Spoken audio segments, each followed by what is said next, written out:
He said, thou anointest me with fresh oil. Fresh oil. Fresh oil. Fresh oil. You need fresh oil, sir. And you know the key to fresh oil? You pick it when it's leading you. Remember, the Bible said he will lead you in the path of righteousness.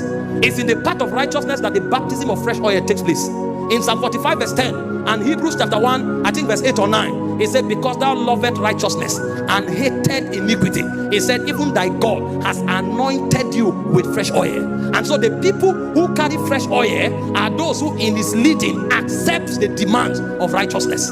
There are most of us that although we are led of God, but we neglect righteousness.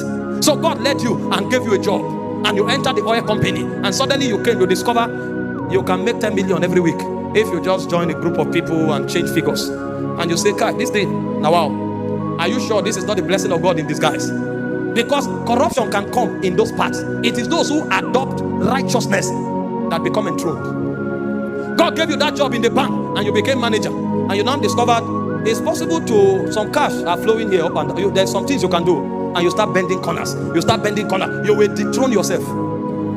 Because the fresh oil is where God cuts it up.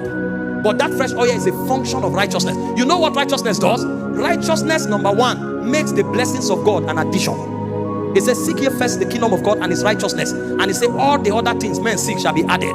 So the blessing is supposed to be a byproduct for those who walk in righteousness. That's why when God is leading you, he gives you the option of adopting righteousness as your way. If you latch onto righteousness, then fresh oil will come. The second thing fresh oil does is that it gives you influence.